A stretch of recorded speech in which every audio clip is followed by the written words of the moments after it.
would you like to introduce our speaker? Yes, I would indeed. So, Andrew Pledger is a content creator, activist, and writer who uses social media to share his story and inspire others.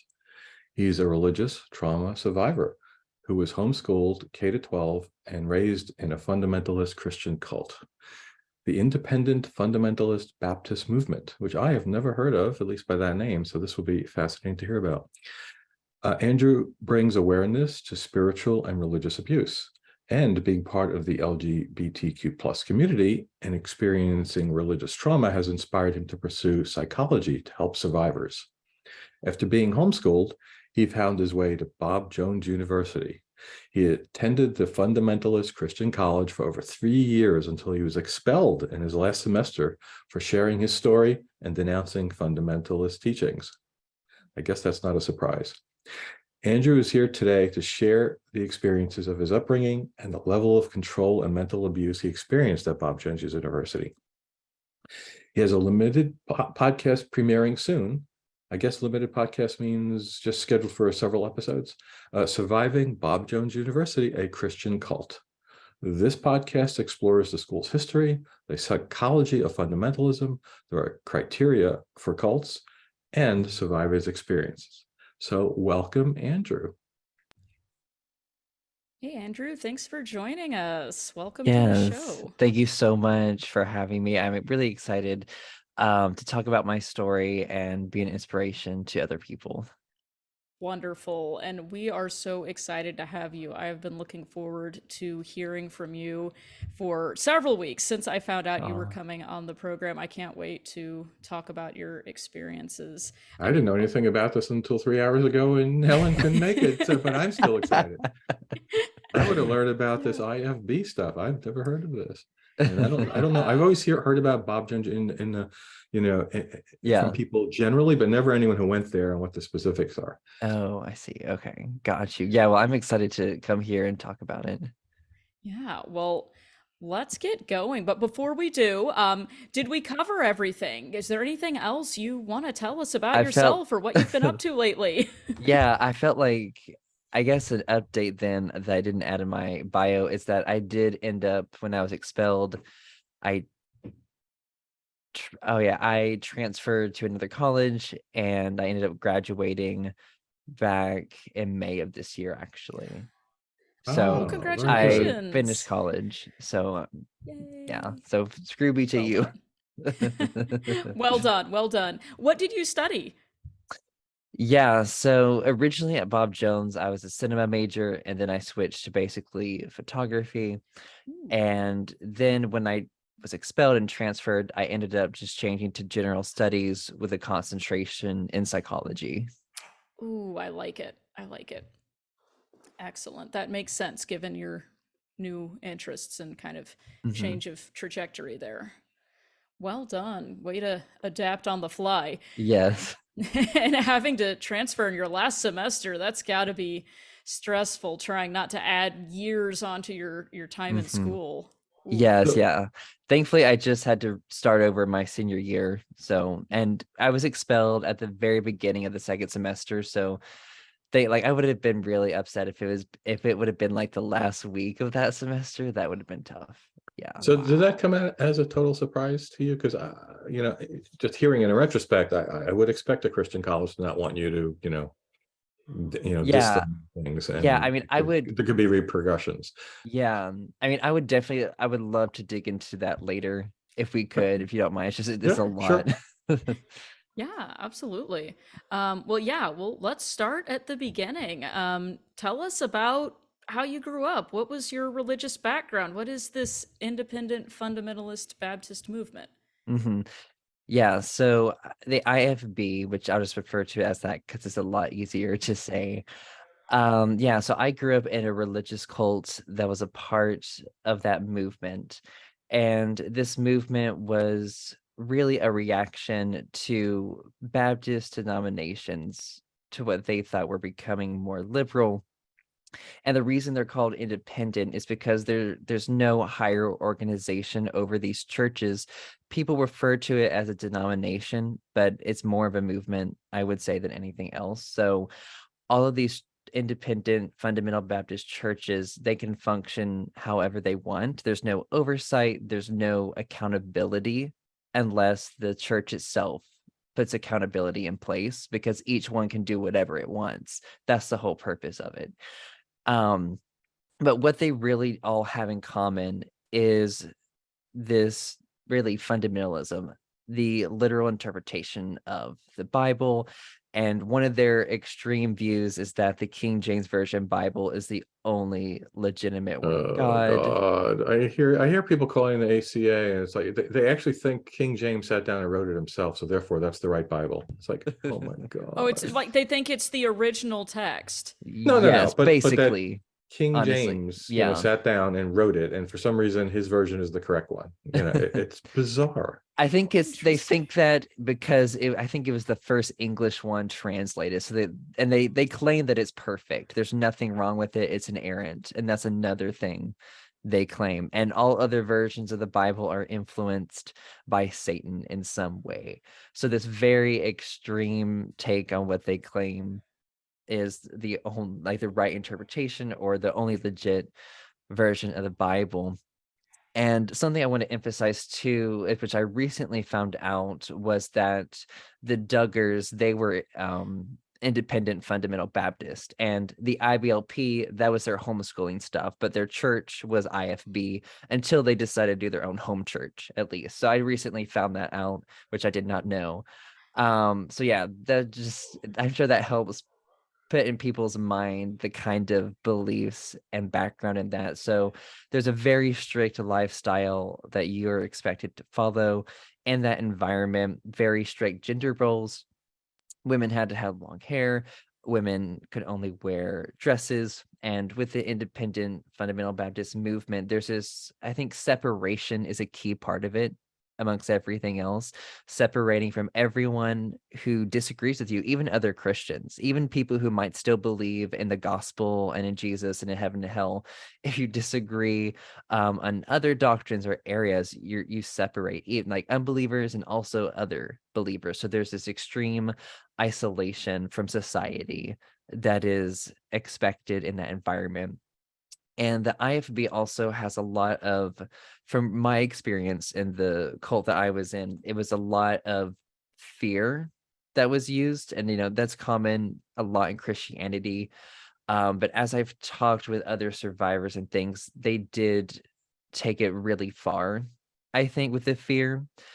And they would claim that they have the love of God.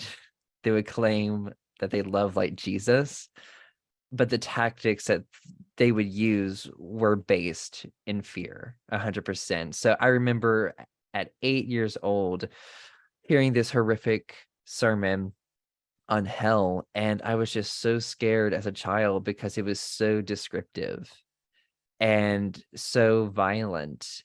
And I have all these adults around me telling me that this is real. And so I remember this was around, I was 8 years old, that I went to bed that night and I couldn't sleep. I was just so scared. And I was always told there's spiritual warfare um going on all around us. And my mom came in and she walked me through this prayer to say, and I said it, and and I felt relief in that moment, like, oh, but it was really manipulation. They give you this thing to be scared of, this thing to worry about, and then they give you the solution to it. And like, it's really like emotional and psychological abuse, I think, to do that to a child. And it's just, looking back, it's like my parents would obviously never subject me to a horror movie that's R, but yet they would subject me to these horrific, violent teachings and rhetoric in the IFB movement. And really why I say that the group I grew up in was a cult, and this is something I honestly didn't know until I got out and really started exploring cult education, looking into the criteria for cults. But it was so normal to me. But once I was like a fish out of water, in a sense, looking back, one of the things that made me realize that it was a cult, and it was something that bothered me growing up, but I didn't have language to put to it, but it was the devotion that people had to our pastor was very extreme. He had his own portrait that was in the middle of our lobby. He had his own parking spot with his name on it. Just he was put in like a really high status, and people were just so drawn to him and so devoted, and it just kind of irked me a little bit as a child, and like I didn't understand why people were so enamored with him. And even my own parents, they did whatever he said, because I remember growing up, there were a lot of rules in my fundamentalist household, and I was homeschooled my entire life. And if there were certain things that I would want to do, like, oh, well, why can't we go to the movie theater? Oh, well, Brother Bobby says we can't because it's not good for our testimony. And what would other people think? And there was another rule that was really weird, that it was called mixed bathing. And it was where prepubescent children were not allowed to swim together in the swimming pool. So growing up, I was not allowed to go to the swimming pool with children of the opposite gender, because mixed bathing was a sin, and that was just a really strange rule in that movement. And I think another thing was the cult that I grew up in, they were so obsessed with numbers. It was about numbers, numbers, numbers.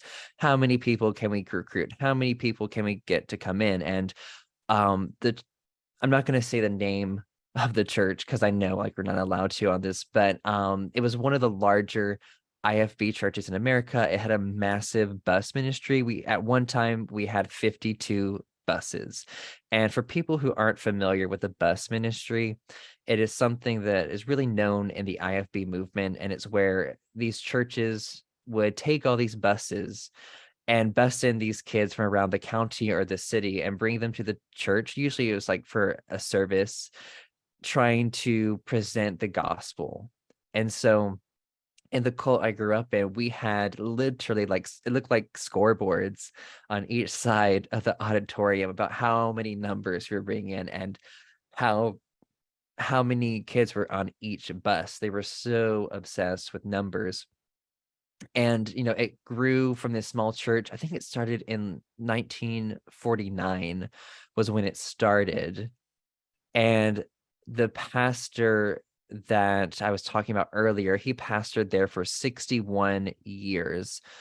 So it was very humble beginnings in the beginning, and he built it into this massive thing. Once it was a small church that started with 9 people, and the original pastor was someone else, and then he came along a few years later, but he was there for 61 years. And he built it then to a church in the 90s, I want to say like easily 2,000 people. And this massive bus ministry. And so looking back on that, the extreme devotion, the demand for isolation, even for people who were different than us, and we had the absolute truth, we had the right interpretation, the extreme take on the King James Version, the strict rules that we had to follow, and also like slamming of even secular education, encouraging homeschooling, and it had its own Christian school attached to it also. And this church also only promoted IFB colleges. So if people are familiar, like Hyles-Anderson, which that's where my parents graduated, was Hyles-Anderson. It was attached to one of the biggest IFB, or it was the biggest IFB church in America, and that's where they met. So my parents met at that college. My dad was studying to be a pastor there. He got a bachelor's degree, I think, in like pastoral ministry. And my mom was studying to be a Christian school teacher. And they both grew up in this movement, and they decided that they wanted to raise their children in this movement and homeschool them. So I am the middle of 2 brothers. I have a younger brother, older brother. My older brother graduated from Pensacola Christian College, which is IFB related. And for me growing up in that, I was born in 2000, just for context. But yeah, I was born in 2000, and it was so normal to me. At first, my first memories growing up, we were just a normal Christian family. I thought all Christians lived this way. And I thought we were right. It was the only way or only approach to Christianity.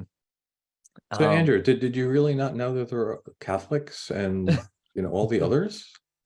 I mean, I think it got to a certain age when I would become aware of that, but from an early age, no. It probably wasn't until No. maybe like around like 9 or 10, maybe I was aware of that, because probably like looking out the window as we drove along the road and seeing other churches and probably wondering, who are these other people?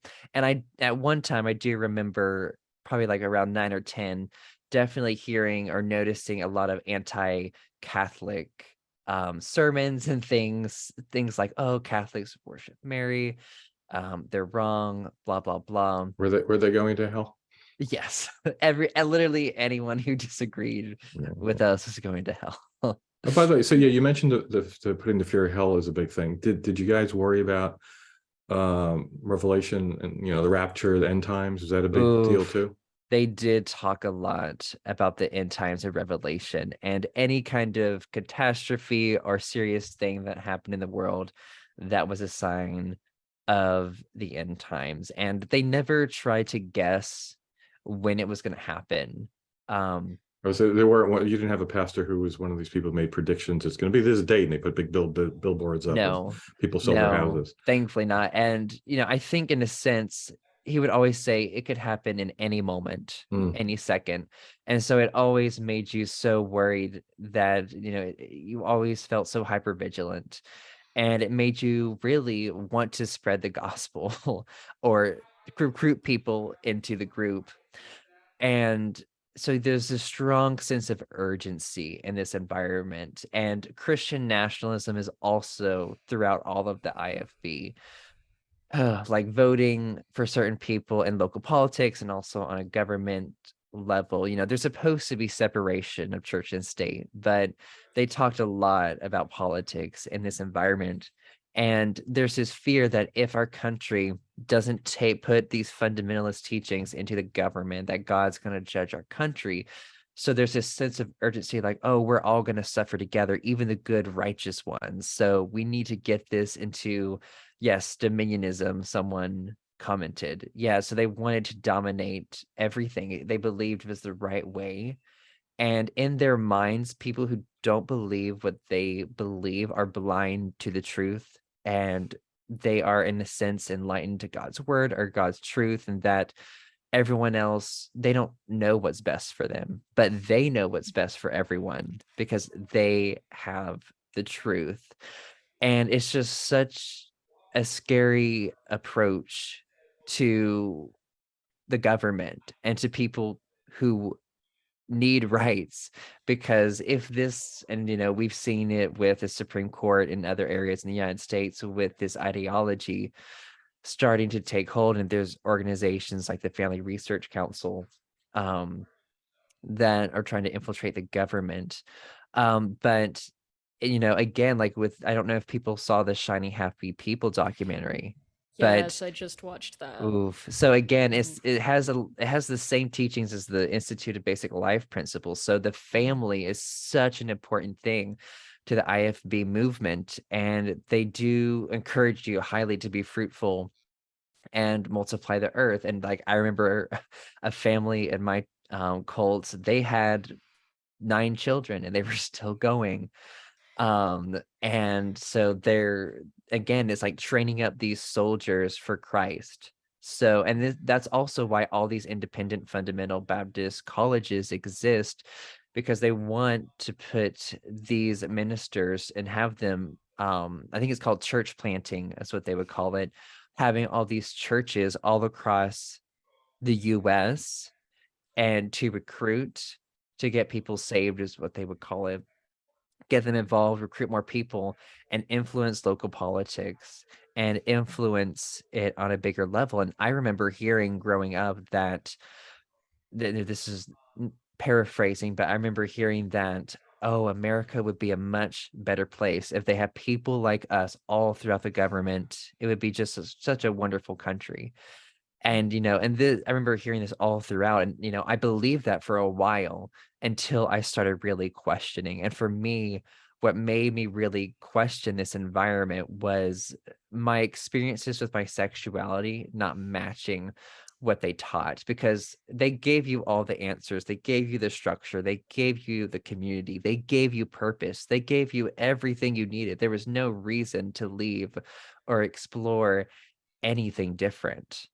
Mm-hmm. And but for me, it wasn't it didn't fit me. Like I didn't fit into that binary system.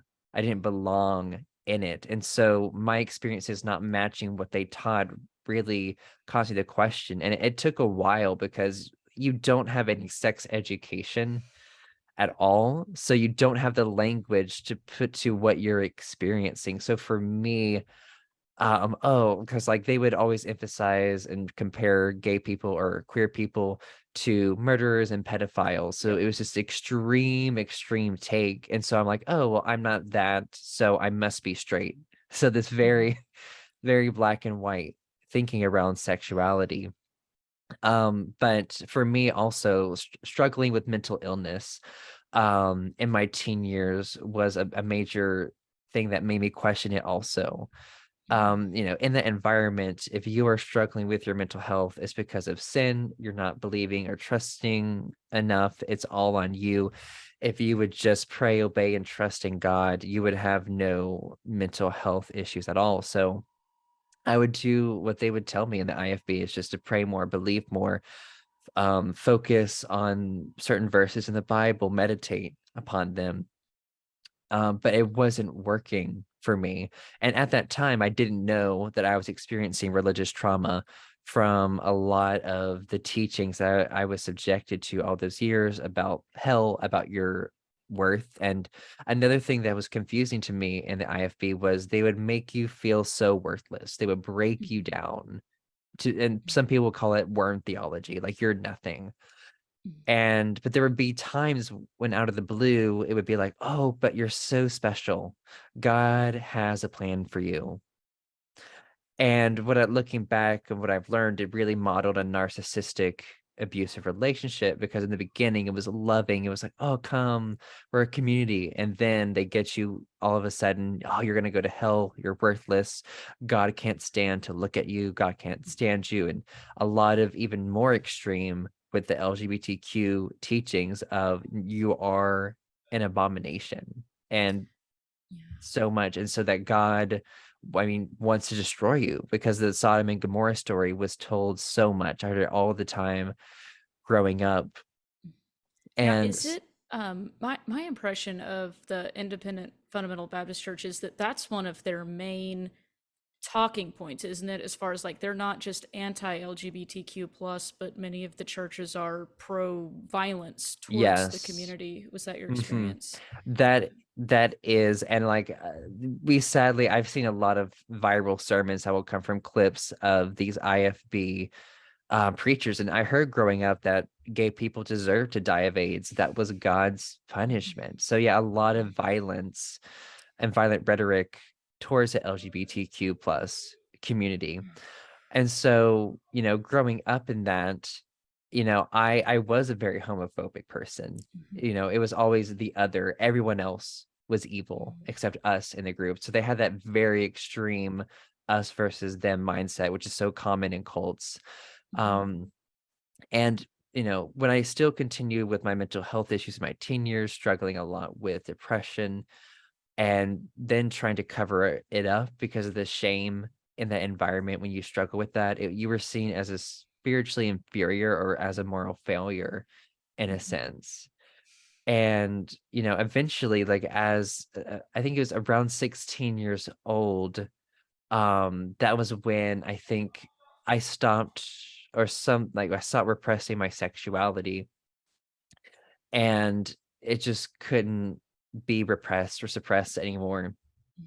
And I think that was when I think I had heard a bit more to understand about gay people. And so that was when at that point I realized, oh, well, I am gay. And that was devastating. It was one of the worst things that I could have been in that environment.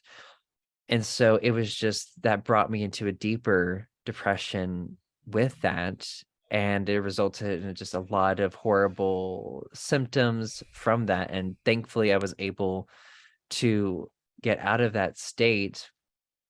But I remember getting to the point of having to realize that I didn't like being a part of the IFB, and that was something that I had tried to fight against, because if you don't enjoy going to church or being in that environment, that's a sign that you're not saved or going to hell. So it was, what's interesting about the IFB is that they'll tell you you have eternal security.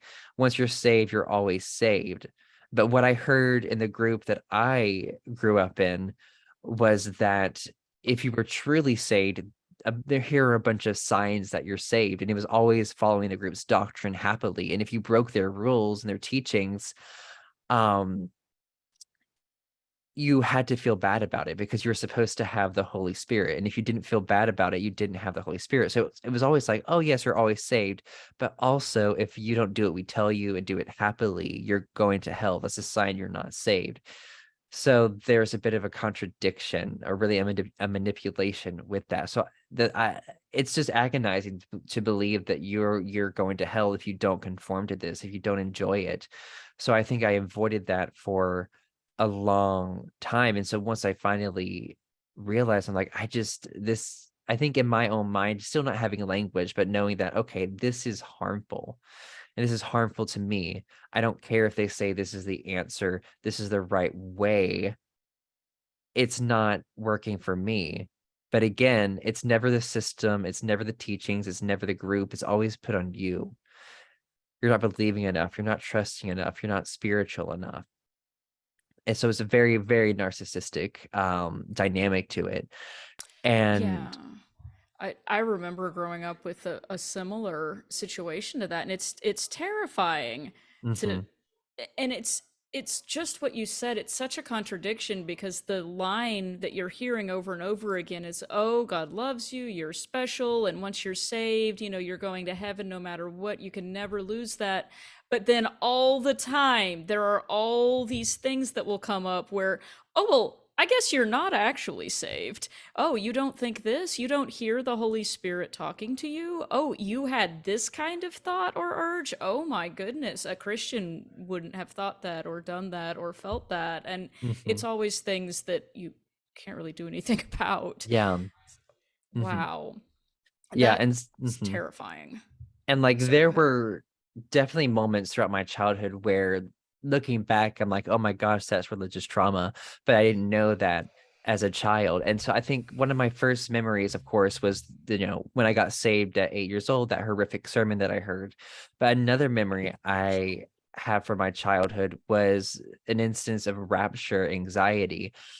So I was homeschooled my entire life, but my mom did get us involved with a 4-H club, which is a big homeschool thing now.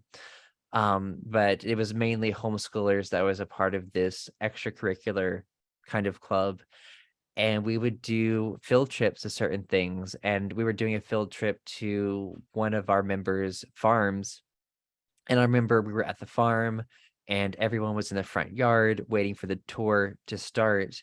And I went to the bathroom by myself. And when I came back, everyone was gone. Like 2 minutes earlier, the entire yard was full of people. But when I came back, everyone was gone. And I heard no one. And I looked around, I ran around the entire house looking for people, and no one was there. And I was 100% certain that I had been left behind. I didn't believe enough. And I was screaming and I was yelling for everyone. And I was yelling for my mom. I was like, where are you? And I screamed, and no one answered. And I ran. And thankfully, they had literally left me behind. And they just forgotten me, and they had already started on this tour, and I'm running down this path looking for them, and I finally see them in the distance, and I'm just so relieved. I'm like, I wasn't left behind. They're still here.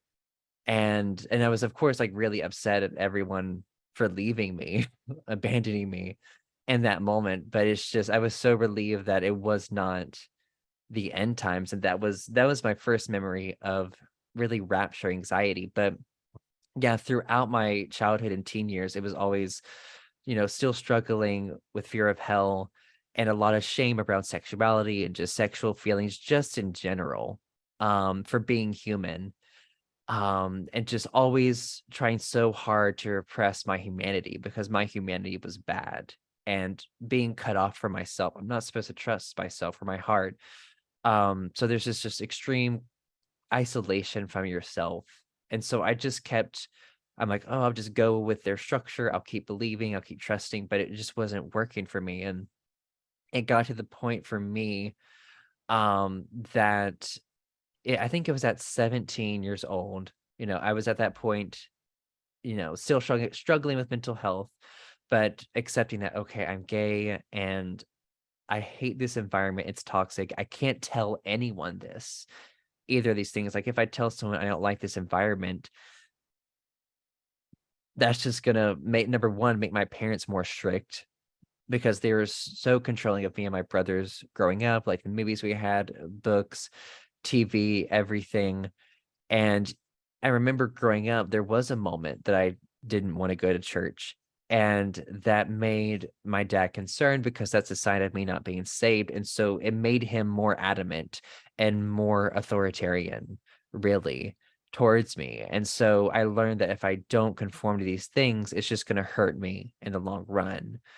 It's just going to end up on me. And so my dad, he had followed James Dobson's parenting techniques. So I learned to be the perfect child from a very young age, or I would be hit. So they did hit us. I think I remember 5 years old was the earliest memory of me being hit, growing up. There's But probably something in the King James, spare the rod, spoil the child, something of that something like nature. that. Yes. Mhm. And so I didn't get spanked that much growing up because I was always, I learned the hard way. But when I did get spanked, it was always really horrific. And so I would always do everything, avoid it at all times if possible, whenever I could.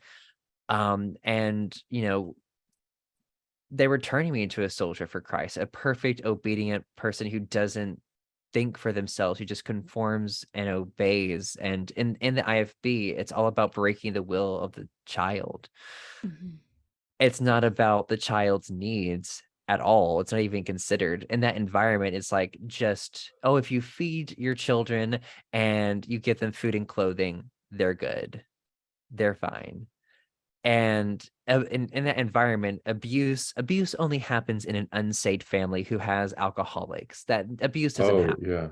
in a fundamentalist Christian family. That's what I heard growing up. If we So weren't it being was like, recorded, I can tell you about my cousin who was a fundamentalist Christian who did all of his 9 kids and went to prison.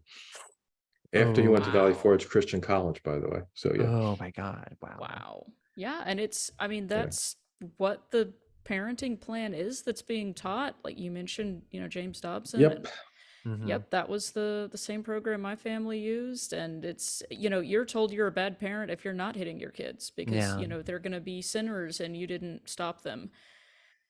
It's Hmm. wild. Yes. And so at 17 years old, I had by myself, without telling anyone, decided to leave the independent fundamental Baptist movement because I knew it was harmful.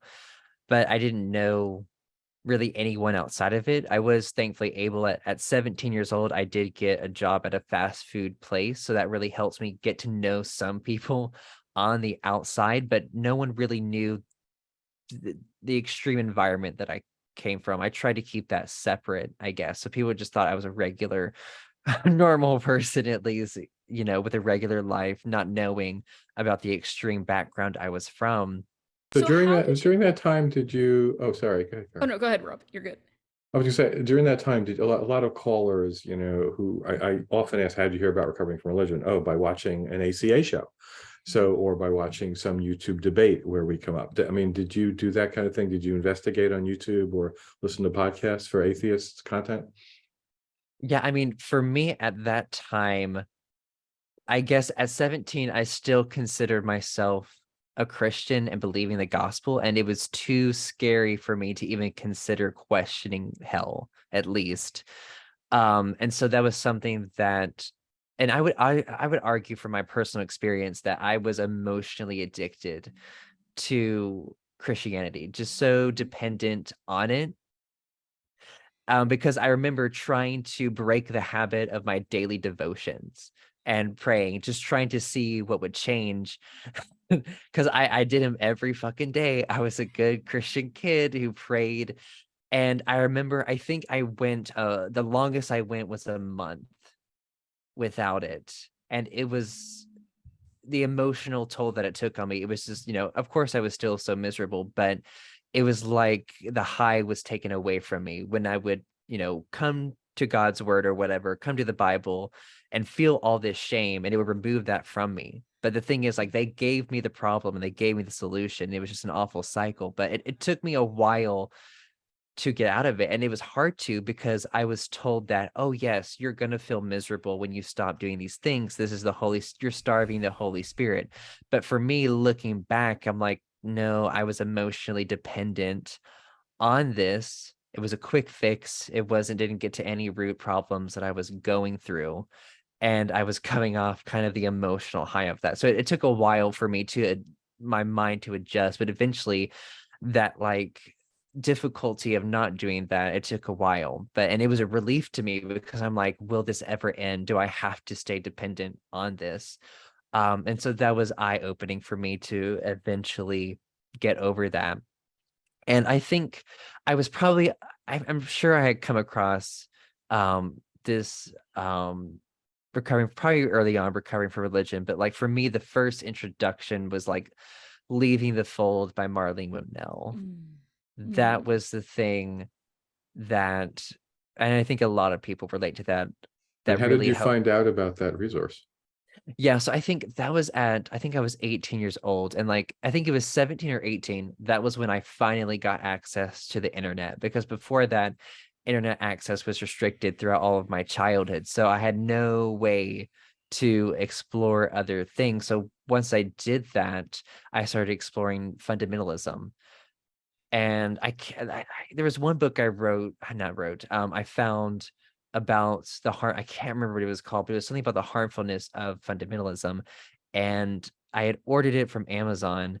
And I remember going to the door, running to get the package before my dad would see, but he saw me get the package. He's like, what is that? And I was like, oh, I'm like, it's just a book. He's like, what's the book? And he's like, I want you to open it now in front of me. And I was like, oh shit. And so he made me open it up in front of him. And I'm like, yeah, it's just a book on fundamentalism. He's like, what about fundamentalism? And I was like, how it can be harmful. And he was just so upset. He's like, I'm not letting you read that. He's like, I'm worried about your faith. But in reality, he was worried about his, because he was worried about the questions I was going to ask him, I think, about it. And so he's like, yeah, you're not allowed to read that. And he took it away from me and he hid it in the house. And so I was really upset about that. And when he was gone for work, because he worked full You found the time, book, didn't you? I found the book. I found the book very easily. Yeah, someone said treating this book like they just found your pot. Like, yeah, that's how it was. I was treated like a criminal. Yeah. Yeah, well, they'd spent 18 years trying to make sure you didn't get exposed to any other ideas besides these, and you were going to undo it all with this book. Yeah. That's how Satan gets you. And the thing is, that book, it sat under my bed for probably a month before I opened it, because I was so scared of it. I was so scared of information that was different from what I was told, because that meant uncertainty. The uncertainty would be gone, the structure would be gone, and that's all I knew. But for me, like, the pain was so much. I'm like, it's gonna be worth it to question this. It's gonna be worth it if it's gonna mean a better life. So I slowly got through that book, and like literally every chapter I read, it was like my brain, my mind, it was like hurting. Like, that's like the physical, like, it was such a strange feeling to experience that. And so eventually, after that book, I was like, okay, Leaving the Fold, that was the next one on my list, which was just a catalyst for Mhm. me, because she just does such a fantastic job of just covering everything. But yeah, so here I am, fast forward, deciding to leave this, not telling anyone. And but I still didn't know how to get away. How do I leave this? Like, I'm still dependent on my parents, and I still really wanted to get a good college education. And my parents, they would only help me pay for a fundamentalist Christian college. So I was like, all right, is there a fundamentalist Christian college that gives a legitimate degree that's accredited? Because all the ones that have been pushed on me growing up, none of them were legit. It was always in the ministry, or you could only work in the IFB movement. That's how they kept you in. And the only college that I could find that was fundamentalist that was accredited was Bob Jones University. Wow, which like if anyone's not familiar with that, that's wild to me that it's accredited. I don't know about you, but I remember I was homeschooled a little bit too and also went to a church school and we used textbooks from Bob Jones University, but the problem was the private school when I went to this private church school, they were actually accredited, so we had to take achievement tests at the end of the year to make sure we passed certain milestones, but they finally had to stop using the Bob Jones University textbooks for several of the subjects, the main one being science, because we would always fail the tests for the Oh no. classes that we use those books for. Ooh, wow. Yikes. Yeah, so yeah, I was there. My freshman year was in 2018, at Bob Jones University, and I was dreading going there. I did not want to go to a Christian college, but there wasn't really a choice. And if I didn't go to Christian college, it was stay in the IFB, stay in my parents' house where they're constantly watching, constantly controlling every part of my life. And so I was like, okay, I don't want to do this. I do want an education, but the only way out is if I get a good education where I can actually be in the outside world. So And were you actually at this point in time, was it the case that you didn't actually believe anymore, but you were pretending to still believe in order to be able to go to college and have your parents' continued support? yeah, that's a good question. At this point, I was ready to leave the fundamentalism, but I did still believe the gospel and that Jesus was God, and that if I didn't believe, I was going to hell. At this point, at least.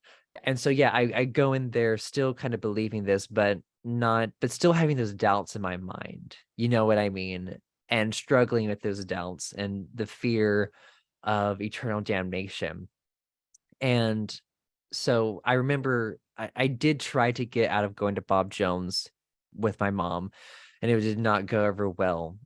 Because I remember when I decided to go to Bob Jones, there was still a little worry about Bob Jones because my parents were concerned because Bob Jones does not take the KJV only stance.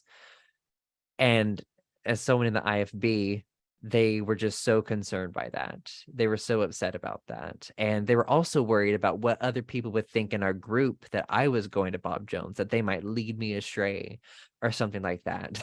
Oh, Bob so Jones. Bob Jones University was actually too liberal or not fundamental enough for your family. Wow. Yes. And that Heathens. was, They're almost heathens there. yes.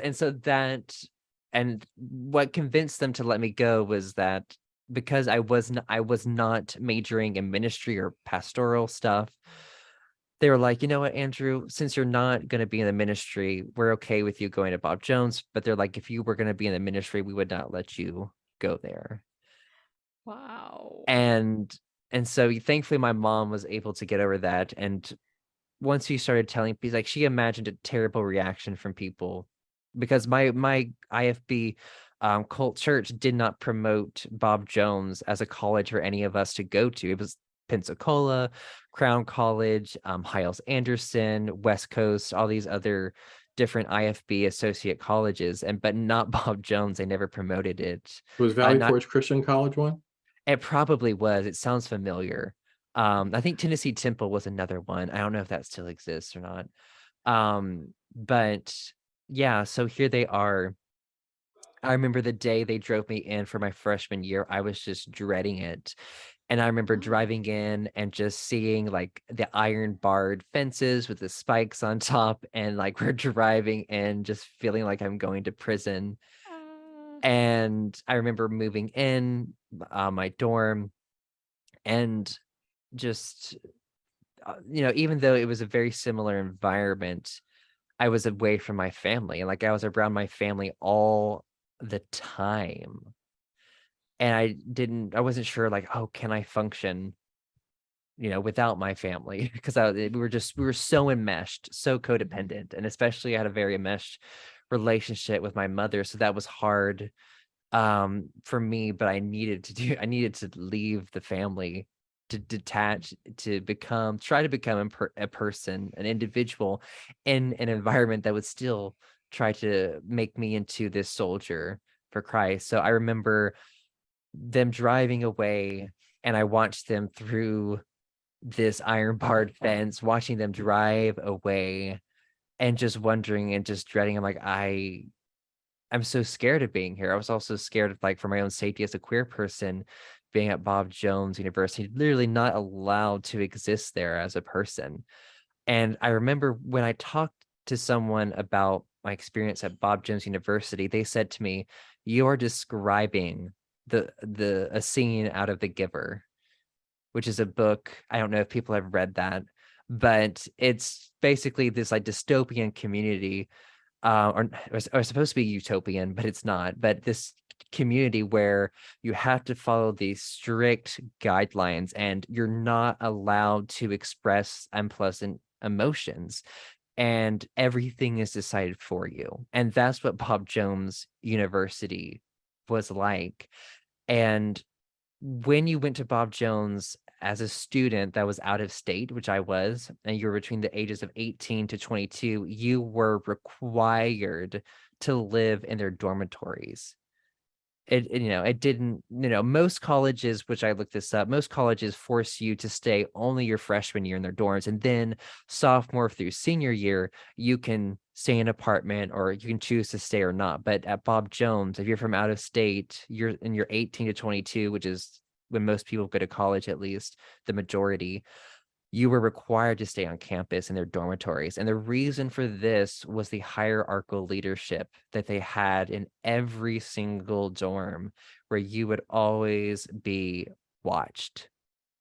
And ooh. a big part of Bob Jones University is you have all these required religious activities they do to keep you busy. So cults love to always keep you busy. And Bob Jones did that. We had required chapel services several days a week.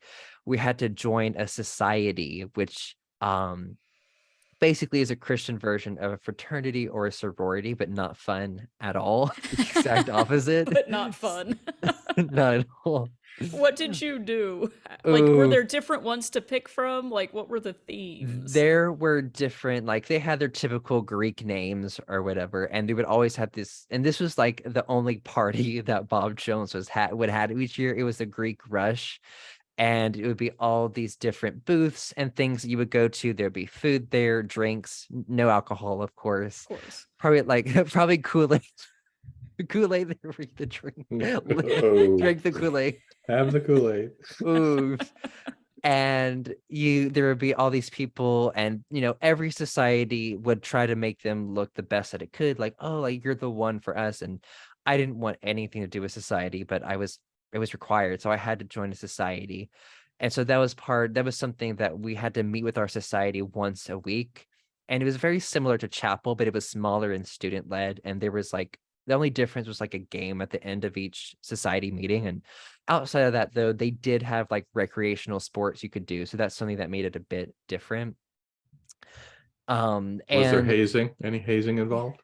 there were some groups, yes, did do hazing, and they've had issues with that. Usually, like, just there were a couple of like really like wild societies, and there was always that one society. They were called the Rams, I think. They would always be known to just constantly be breaking and destroying things. And I remember when I visited the Rams, that was a big mistake. I visited them, and in their meeting, they punched a hole in the wall.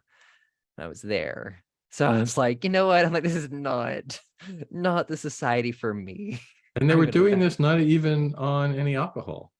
No, they were not on alcohol that I know of, at or least. drugs. Okay, No. wow. Yeah, Wow. they were wild. They were They're high on the Holy Spirit when they punched yes. holes in the walls. And so another part of Bob Jones was discipleship groups, and this Oh, was a part of the dorm experience. This was several nights a week from like 10:30 to 11 at night. And the thing with discipleship groups is every single group or every person on campus, we were given this specially crafted booklet that covered chapel sermons over the entire semester. And no one in the public had access to this. It was only had access to students. And this would be handed out after chapel. And of course, like we had to there was chapel attendants who would scan our student ID so they know that we were there. And if we weren't there, we would get like 25 demerits. And you had to, if you accumulated 75 demerits, you would be what was called socialed, which meant you couldn't socialize with people basically at all. It was really awful. Yeah, you couldn't socialize with your friends, you couldn't date, you couldn't be involved in sports. So they would just, the core part of your humanity, socializing in community, you couldn't have that. So, and wow. So it's like a form of kind of like a disfellowshipping or shunning kind of thing. yes, yes. Interesting. And you had to get 150 demerits to get kicked out of the school. Okay, so I want to hear how you got to 150. And that's the thing. I did not like I did not I didn't get kicked out for demerits. It was an action that I did. So like there are actions that so if you're caught with alcohol, you're kicked out. If you're caught with marijuana, you are kicked out. And if you speak out against Christianity or fundamentalism or the way they approach things, if you don't go along, you get kicked out. Ah, And there it is. if you want to agree with them 100%, you openly talk about that, you're most likely going to also be kicked out. But So you knew that going into I this, knew like, that. Yes, I did. And okay. so kind of I want to like talk about the context kind of leading up to that. So here I am at this school conforming, trying to be the best Christian they think I should be, but I was so miserable. And I want to emphasize that I was so afraid to disobey and go against authority. And this was always emphasized growing up, very similar to like Gothard's umbrella of authority. If you go out from under the umbrella of authority, God is going to hurt you. God is going to punish you. And so I was so scared to do that. At 18 years old, I was so scared to go against authority figures, afraid that God was going to harm me.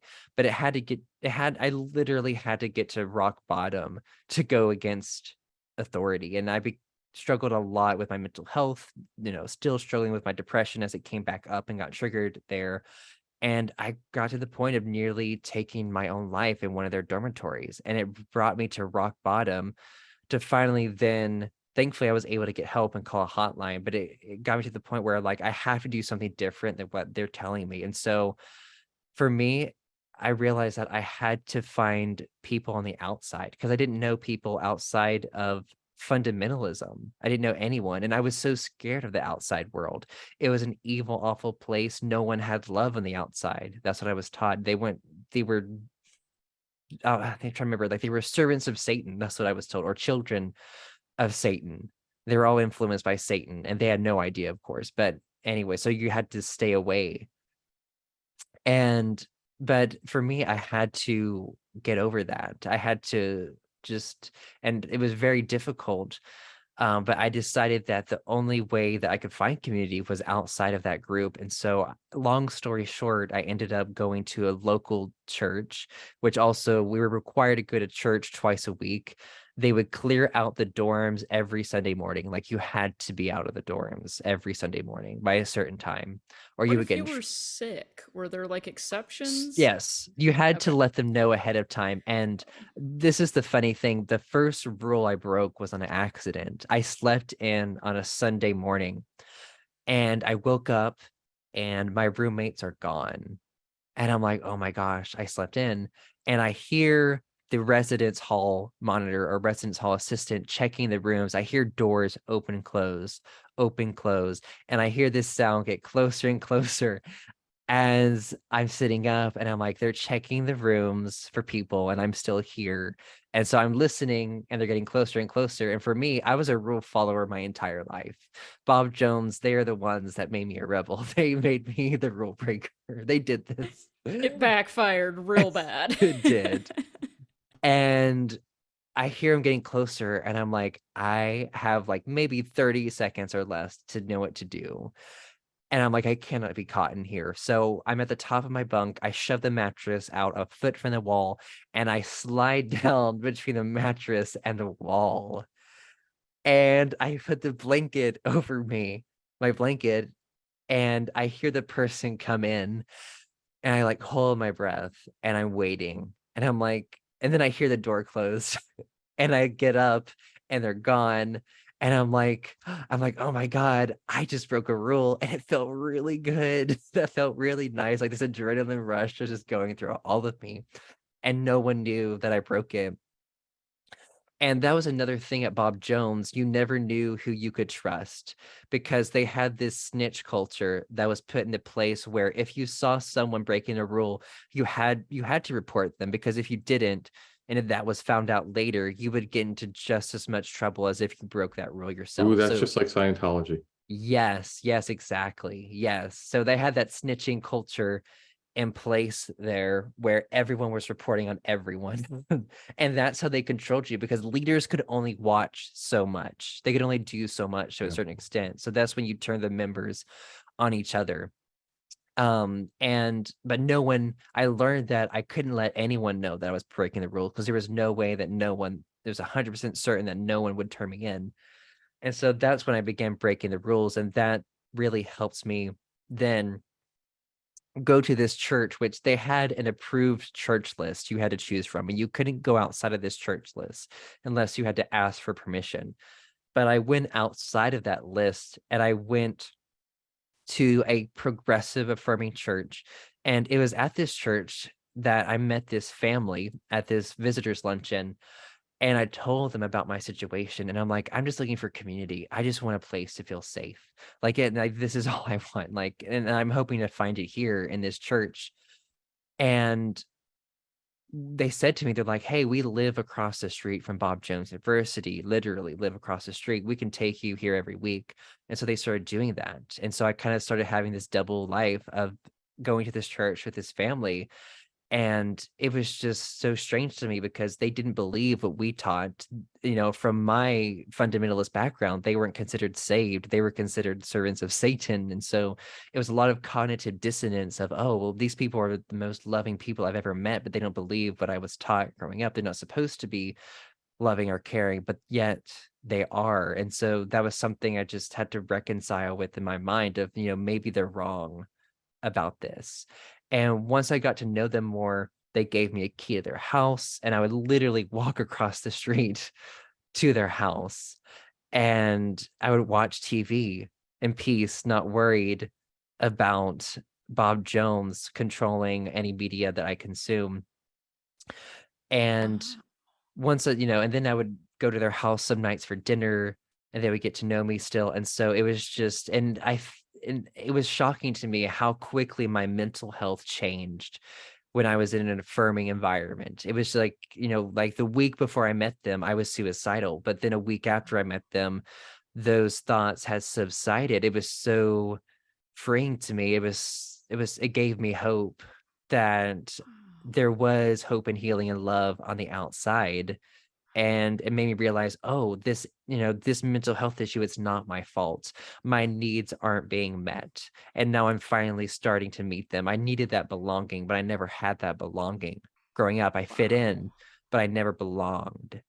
That's Um, incredible to me that you happened to come into contact with these people at that time. mhm. Obviously, I'm not going to say it was divine providence because that's not it. But do they know all of this? Have you talked to them about how impactful their actions were for you at such a critical time? I mean, yeah, I did let them know, and like I'll get a bit more into that. But yeah, so they were my safe haven during that time. And, flash forward at Bob Jones University, I finally kind of adjusting this double life of getting a break.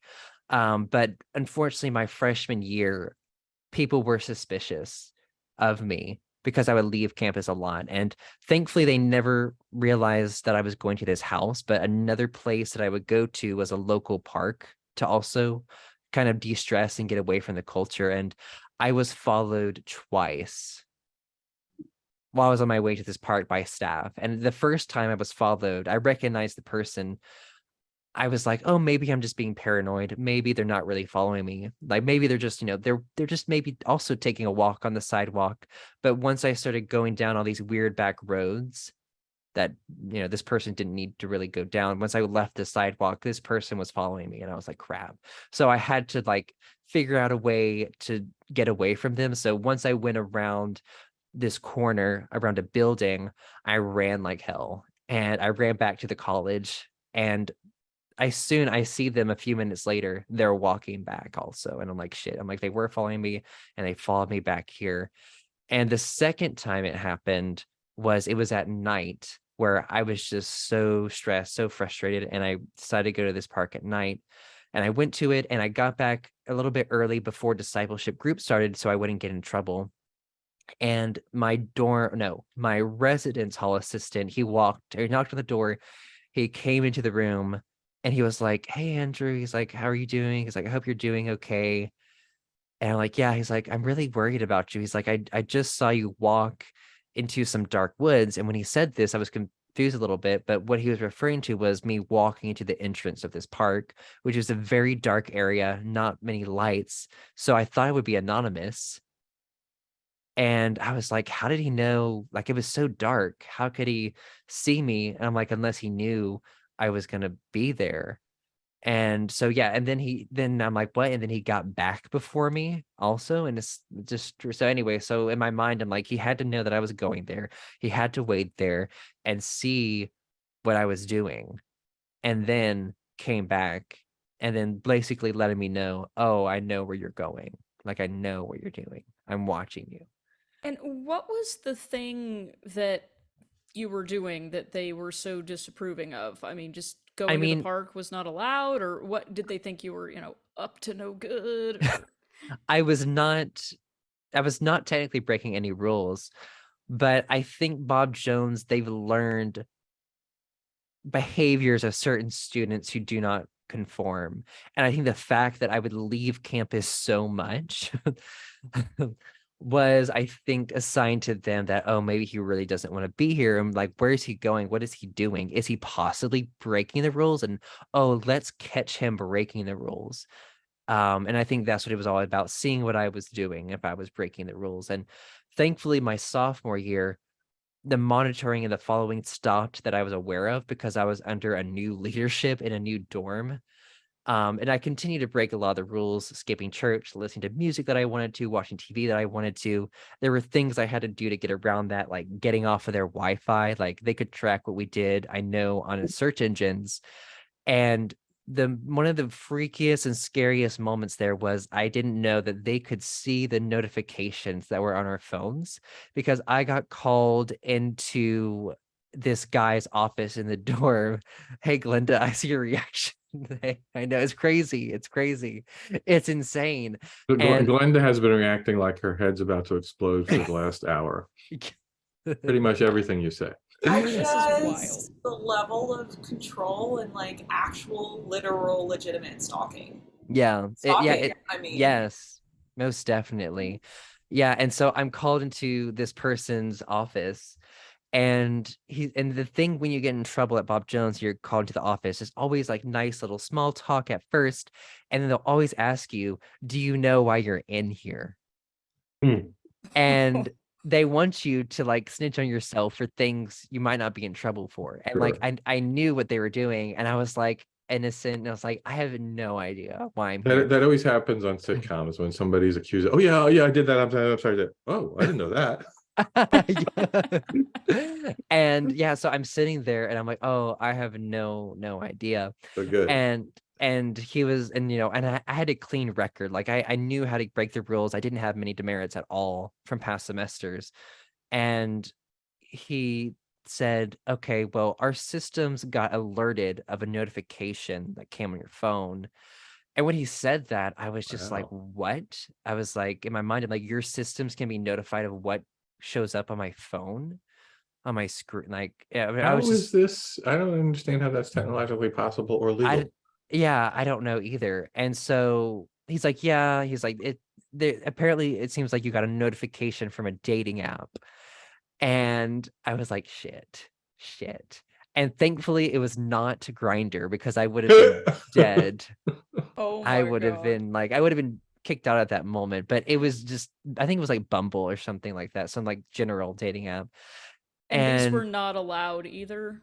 Is that correct? and that's the interesting thing, is then he says to me, he's like, yeah, he's like, and when I told him, oh no, I'm not on any dating apps. So yeah, so I lied to him. And he's like, yeah, he's like, technically, like, they're not against the rules. You're just not allowed to go off campus alone on a date or be alone with someone. And so here I am, lied to his face. And I was like, oh shit. I mean, I'm like, now I can't backtrack, because I just lied, and that's enough to get me in a lot of trouble, lying to this authority figure. So I was usually a very bad liar, but at this moment, like, I was desperate and something in my mind came up, and I said, you know what? I was like, maybe it's possible I was in the past, and maybe they still had my email, and the apps like sent me an email, and maybe that alerted your notification system, and that keyword, since I was familiar enough with technology, I was like, maybe that keyword came up and it alerted your system. And they were like, oh, they're like, that is a possibility. You're right. And I was like, and I'm thinking, I am okay. That's fine. Ooh, That good works. job. Wow. And so I got out of that, and I got off their Wi-Fi, deleted all these apps, and I texted my friends. I'm like, do you know that they can see notifications on our phones if it's alerted? I'm like, I don't know how far they can go to control our phones, but I was like, just to let you know, like, be careful for what you do on your phones. Wow. Yeah. So it must be like someone's mentioning like something like the Wi-Fi. Maybe they had some kind of full control over or Mm, visibility of that. yeah, it's possible. But But still, yeah, it's encrypted when it goes from point to point. I'm thinking maybe they made you put something from the university on your Yeah. phone, and that's what was doing it. There would have had to have been something that they made you sign, I would think, but there probably was, buried in all the admissions and code Yeah. of yes, conduct there papers and was everything. there was something. You're right about that, Rob, because there was something to connect to their Wi-Fi. We did have to download. I don't remember what it was Some intermediate exactly. app that definitely could do that then. Yeah. Oof. Yeah, so Yeah. there was something. Yeah, so, oof. But Bob yeah, you're. Bob Jones University spy app. You should have known by the name. Yeah. Yeah, well, and that's making me wonder too if they were honest about what the Oh, app I was, or if bet they not. just said, you have to So download this to use our Yeah, to service or use our something. equipment. Yeah, yeah. yeah, and you're right. We did have to sign something and saying basically that, yeah, you can. When I signed it, I thought, oh, well, they can see what I do on a web browser. I never knew that they could get alerted of notifications on my Yeah. phone. That's so I knew they creepy. called it the intranet, is what they called it. The BW intranet is, like, I think what we were signed into Mhm. for things. So I think that was their system that could track that. But yeah, so all this level of control, and flash forward, Bob Jones University, can I'm there when the pandemic starts. The school shuts down, and here I am, separated from this family that I met because they have someone who's immune compromised, and I'm going back to North Carolina in an unaffirming home in a pandemic. And it was just so wild to see. And again, like, the pandemic, it majorly triggered my rapture anxiety. I was like, oh my gosh, the world's coming to an end. And the IFB, like, they loved to hop on this opportunity of the pandemic to scare people. They loved all of this. I had a Um, coworker. I don't know if she was in that specific cult. She was Russian Orthodox of some sort, but she homeschooled her kids, Bible literalist, young Earth creationist, and she absolutely. I was there when the pandemic started with her, and she Oh. absolutely believed. And I said, well, the death rate is bad, but it's not like the plague that hit Europe. Do you know about that? 1,015? Like, no, I never heard of that before. I mean, that's another thing. I bet you guys were never taught history. So everything that happens now that's the least bit bad is the worst things that have ever happened. Oh yeah, the world No, has that's never not been true. this dangerous. That's right. Right. Yeah. Well, and I don't Yes. want to rush you too much, but we got to start wrapping up here in the next 5 to 7 I got minutes, and I you. want to hear the end of this story. I got you. Yeah, no worries.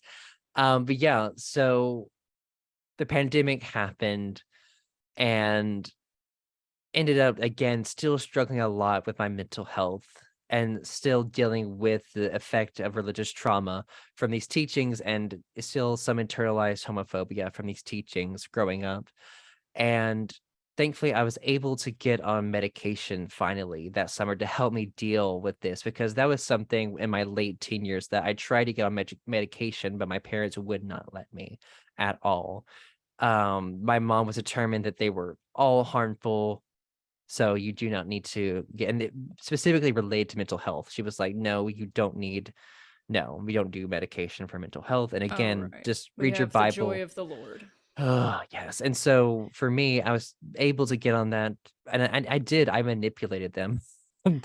I manipulated them to get on medication because I was desperate. I basically said that I would quit my job and I would never go back to Bob Jones University, and I would just be in my room depressed all the time. And that was enough for them to be like, oh, okay, yeah, we'll let you be on antidepressants. So that did it for me. That worked. And it took a bit of adjusting to find the right medication, but once it did, it helped deal with the symptoms. It wasn't going to heal my trauma, but it helped me like stay afloat basically in that storm. And basically that year at Boston University, again struggling with depression, I had a mental health crisis and ended up meeting with a biblical counselor because there were no other options for mental health there. And once I told him my story and I just told him everything and laid out, like, and told him that I was gay. Once I told him about all these different things I experienced in my life, a lot of just harm from these teachings, a lot of toxicity from people, harm from my parents, all these different things. He then said to me, oh, I see how you've been paying for your sin. And so he was blaming me for everything that had happened to me. Yeah. And Wow. I was just Yikes. in that moment, I was just that day having a mental health crisis. It was just like a stab in my spirit. Like it was just like, oh, and like for me, that was like the last straw for Christianity for me at that point. Wow. I was I'm like, this so is glad you took that view and not the alternative, which was to internalize all of that.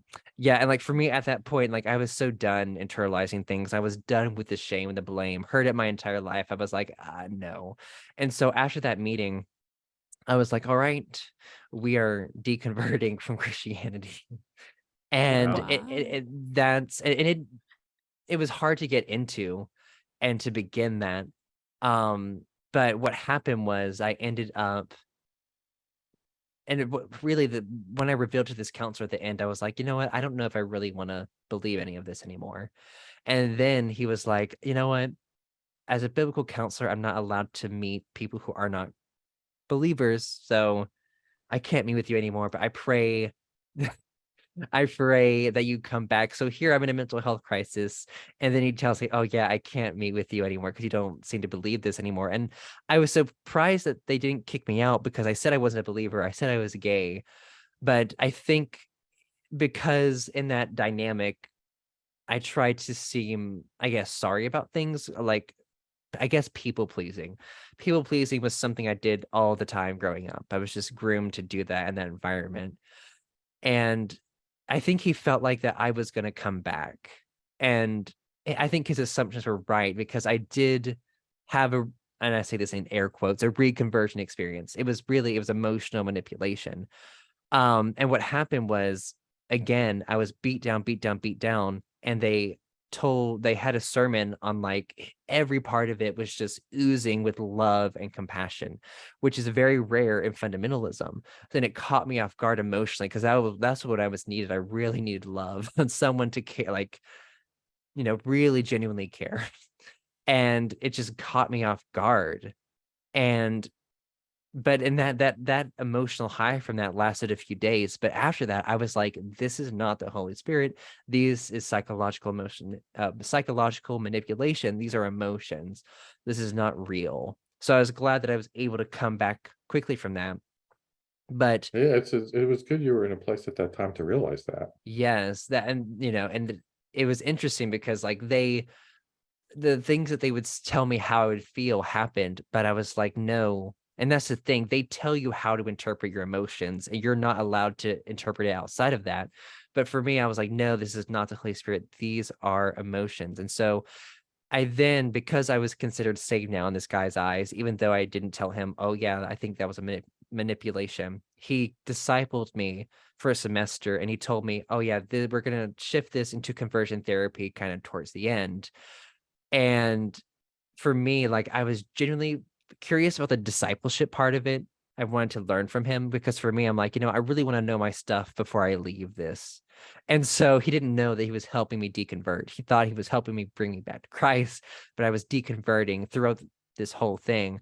And when it switched to conversion therapy, that I mean, it was one session of like officially conversion therapy, and like I don't remember what happened in it.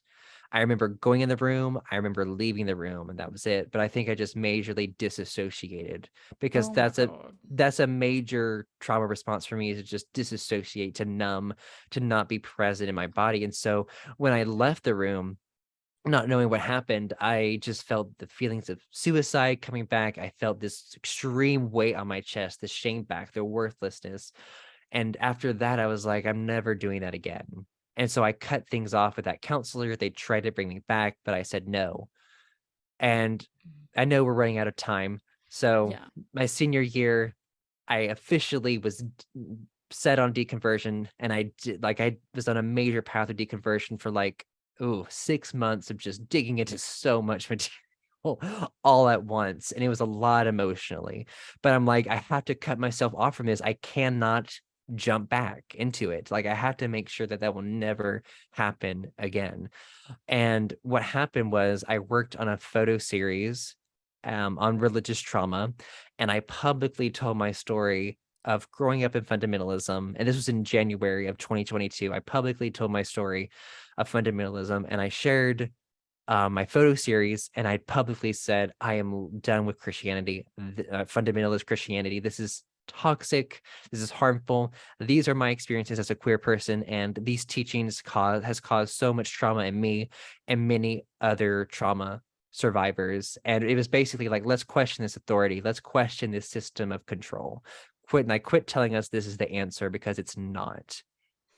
And so, and I ended up, the interview I did was with Josh Harris, who wrote the book I Kissed Dating Goodbye. We connected online, and he at this time, he had already publicly deconverted and apologized for his book, and he was giving a space for survivors to tell their stories. And so I told my story on his Instagram live, and that's how I got kicked out of Bob Jones for coming out, denouncing fundamentalist Christianity.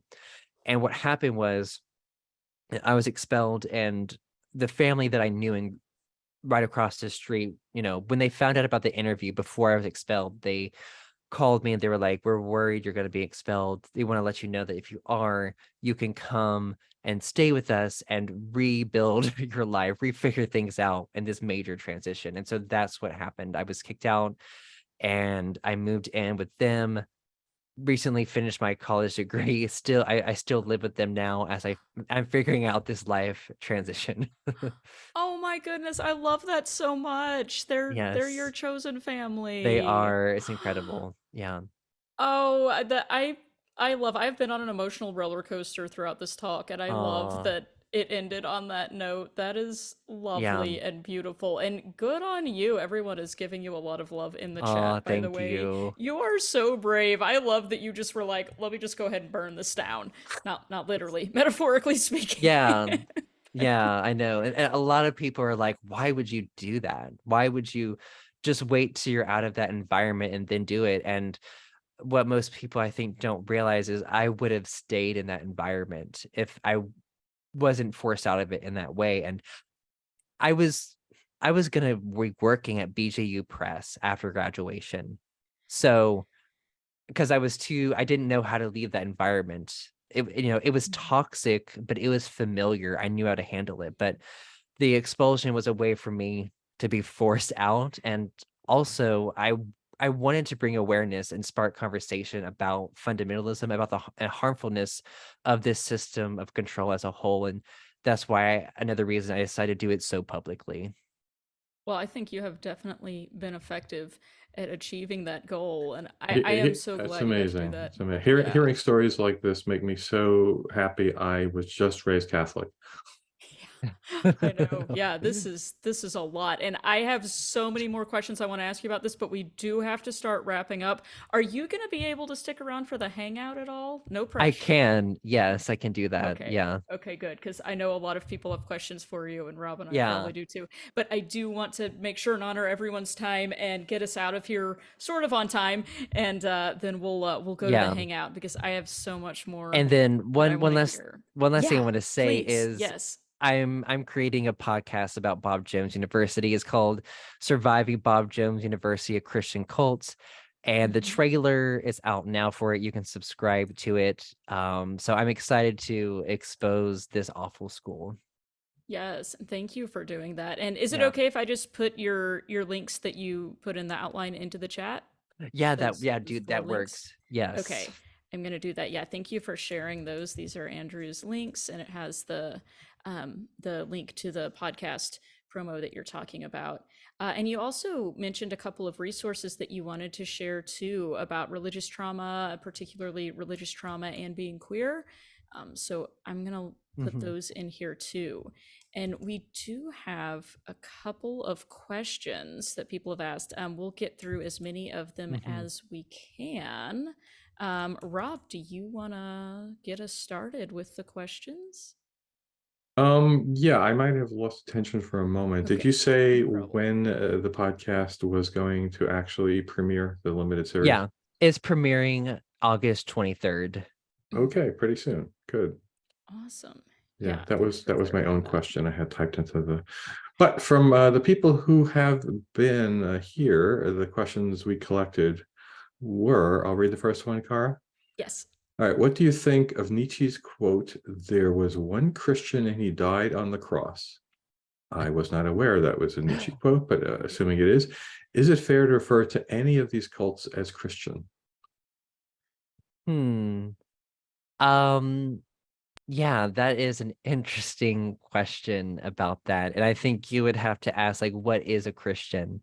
Yeah. And a lot of people have been arguing about what that actually means.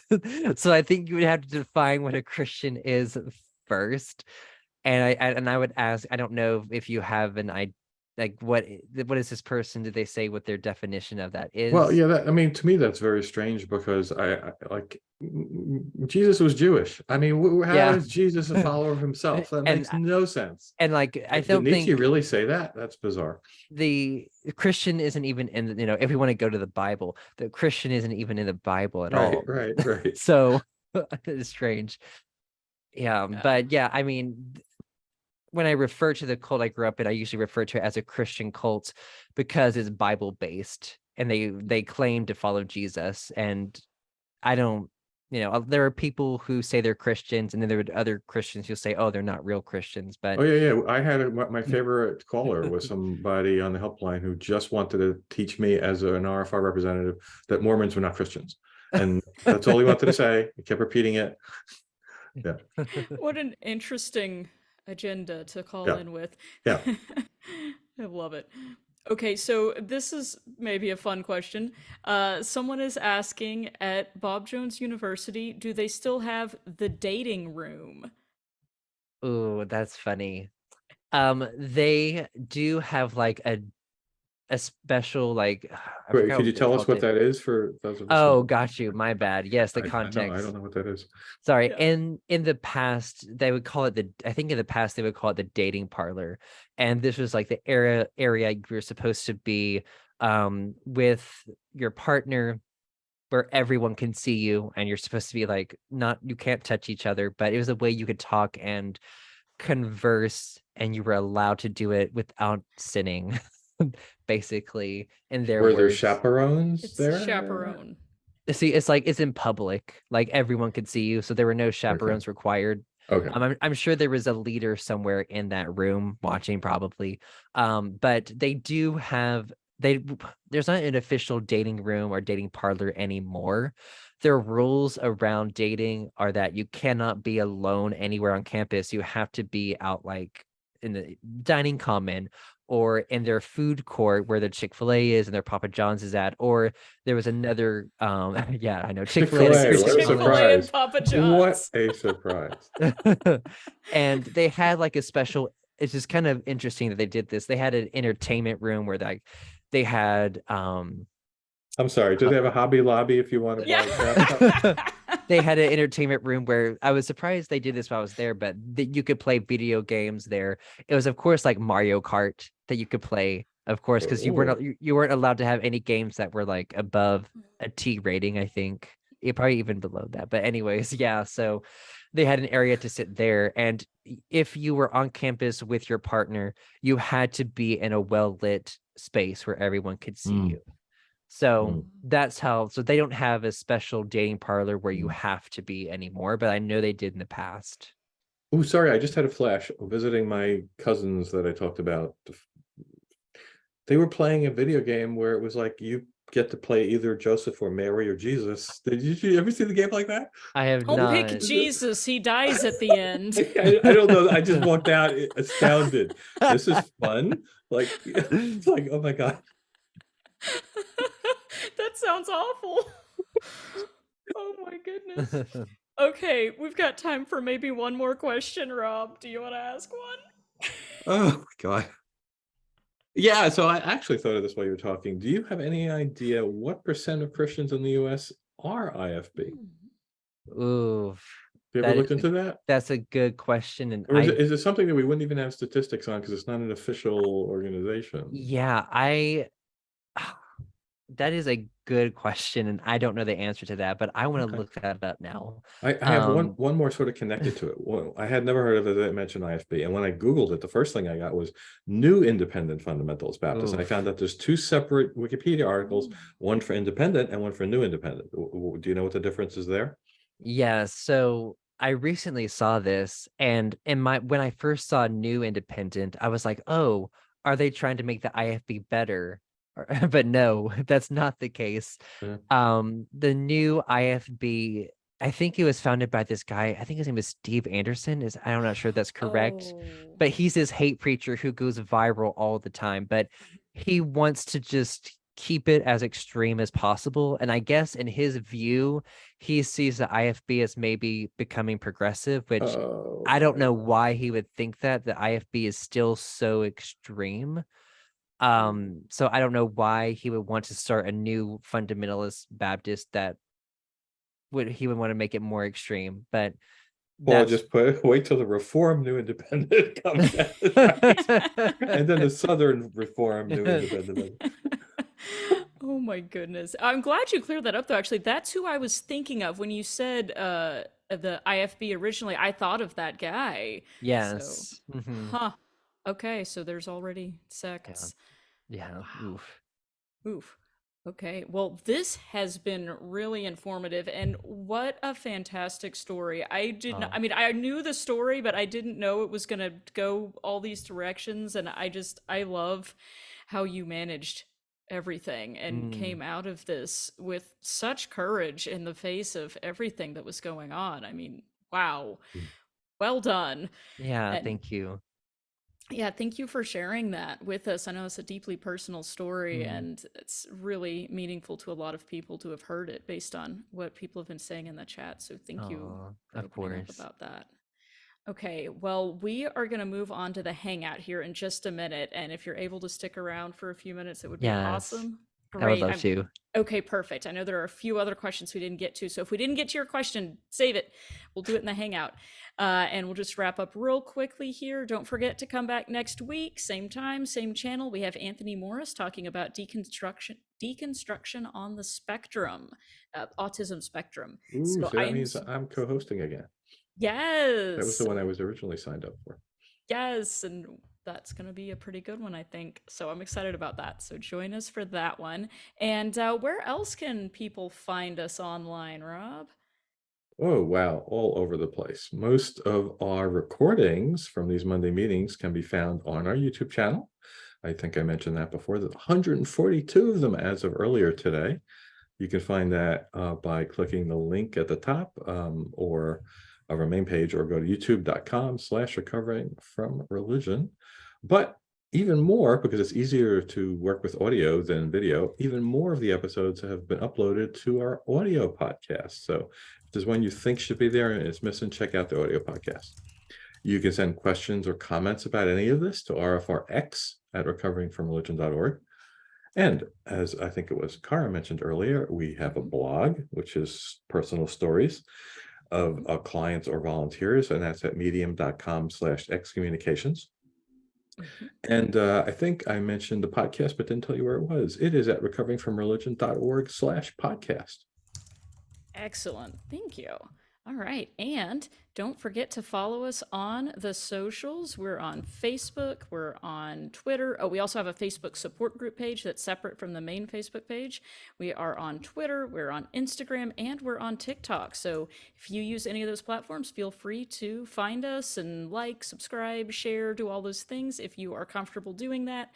And that helps other people find us and get to access our services too. So it can be really helpful. Okay, and then finally, I will launch our feedback poll. We'll have to go over the answers to the first poll in the Hangout because we Oh, didn't do yes, that please yet, do. but we'll do that.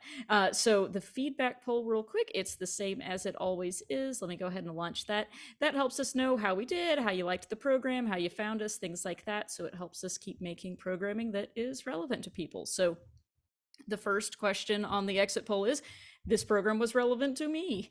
And the answer choices are on a scale of 1 to 5, with 1 being not at all relevant and 5 being very much relevant, and 2 through 4 are in the middle. So feel free to tell us about that. The second one is, the speaker was clear and understandable. Same scale, 1 through 5, with 1 being not at all understandable, or as Helen says, banana phone. Could not hear anything, and 5 being very understandable. Or they just didn't like the way they spoke. They didn't think they were clear about what they spoke. And I am still pissed that 2 people put Seth Andrews was not perfectly understandable. Oh, interesting. Well, and we do leave some room for interpretation in these questions. Like, does it Mm, mean you couldn't hear the sound quality mm. very well, or does it mean you didn't understand the way they were speaking? I could go a lot of directions. This is why multiple choice questions are limited in their usefulness, but it gives us some idea. Okay, 3, I will definitely attend future programs like this. 1 being not at all, and 5 being will definitely attend again, and 2 through 4 somewhere in the middle. And then finally, how did you find RfRx tonight? Was it through the RFR online community or Slack channel that we spoke about earlier? Was it through Meetup? Was it through Facebook, Twitter, Instagram, Discord, the RFR website, or something else? And I will leave that up for a few minutes while the lovely Glenda, Senior Troll Stomper, comes on to wrap us up for the evening. Glenda, welcome. Thank you for being here. Hi. First, I gotta apologize if you're hearing a roar kind of noise. It's because my computer would not let me sync my microphone. So the fans, I'm in the desert. It's real hot here. The fans, she's working as fast as she can. It's not bad, So, Glenda. okay, great. Awesome. All right. Well, wow, Andrew, whew, that was a journey for all of us. That was profound to listen to. There was so much that I was relating to. I grew up evangelical, dominionist, Southern Baptist Christian. And although we weren't so fundamental that like women weren't allowed to wear pants or read, we were fundamental enough that we weren't allowed to hold positions of power in the church. We weren't allowed to lead any prayers. We weren't allowed to be in any position over a man, blah, blah, blah. But everything else that you were talking about, dominionism, was just so intense. And I totally related to, this perception of any bad, negative thing that was happening either internally or externally was clearly a result of your lack of connection with God or others' lack of connection with God. And that's the reason, the end. And especially with mental health, that it created this vicious cycle of you're struggling with depression and anxiety. You're being told it's because you don't have a deep enough personal connection with Christ and God, and you just got to pray about it. You're feeling more depression and anxiety because it's not going away, fueling that in the first place, and it's just this horrific, vicious cycle of self-loathing and despair and sadness. Another point, I can't. RfRx for that here who have formerly been religious have deconstructed so many years in the past, and you are so brand new. This just happened to you. This just happened to you. It's unreal. You know, there's part of me that just wants to reach through my computer screen and go, I can show you the world. Thank you. Expression and chosen families and joy. And anyway, I'm, as a fellow queer person who deconstructed religion, like, oh yeah. So a few housekeeping notes that I want to let everyone know while I still got you here. We have coming right up, just a few months, it'll be here before we know it, is our fall excursion, which I am beyond excited about. We're all excited about. We have a few more beds open. Please go if you can. I don't know what the status of our subsidy program is, but we do have a subsidy program for people who are low income who want to go. Please reach out to us. We have a few more beds open for the fall excursion. It takes place September 22nd through 24th in Pigeon Forge, Tennessee. It's such a wonderful weekend. It's a retreat in the mountains, and we have talks and camaraderie and cheese and fruit and hanging around the campfire. Essentially, it's really wonderful. Our cabins are unreal. There's a movie theater, there's a swimming pool. It's so awesome. So we will be there at the end of September. I hope to see any of you at the end of September. Please go to our website and check out the details for the fall excursion. It should be right up on the banner. Like I said, we have just a few more beds open, but it's filling up quickly. So please come in if you want to come join us for that. I also wanted to do a shout out to thanks to everyone who participated in our fundraiser. We raised $40,000. I still can't believe it. My brain cannot process that number that was put on by The Line. Jimmy Snow hosts that podcast. We were all just shocked and overwhelmed. All of us volunteers behind the scenes. We're just messaging each other all day. Oh my God, what's happening? Are we actually receiving this money? What are we going to even begin to do with it? It's so exciting. Speaking of the volunteer team, if you want to volunteer, please consider volunteering for Recovering from Religion. I've been officially volunteering for a while now. I was unofficially volunteering for a minute. Now I'm officially volunteering.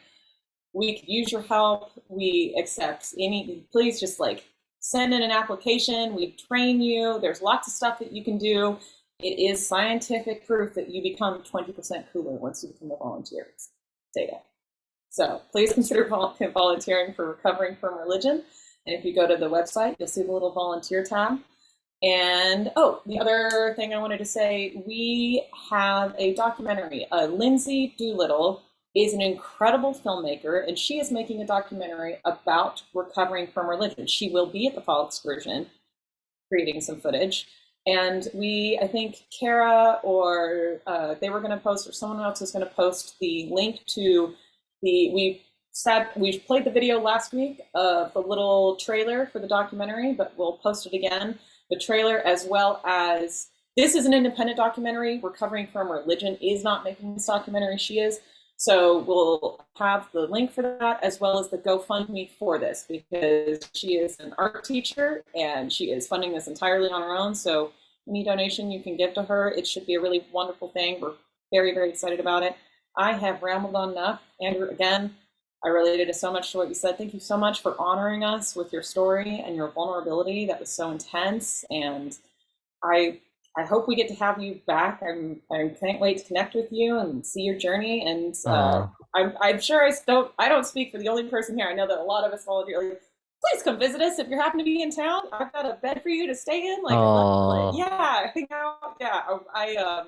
My one last little quick is we were still somewhat religious at the time, but we found a Unitarian Universalist church. my last couple years of high school when we were kind of like deconstructing. And I had a couple friends of us who I had two friends who were a couple who moved in with us my last year of high school because they came out as gay and their families excommunicated, tell them they're not allowed to, you can't stay in my house. So they lived with us our last year. And so we had the honor of being one of those chosen families that provided housing and resources. And it was my parents really. I was just a fellow teenager. But can you please, when you get off this, give them all hugs from us because we love that. We stand a family that embraces others. So thanks Oh, so yes, much. of course. Yeah. All Yeah. right. I will stop rambling, I promise. Okay, volunteer, fall excursion, woo the fundraiser. This is my first time doing the moment, so I hope I did okay. Okay, I'm muting myself, Garrett. Thank you. It was perfect. Thank you. You're invited back.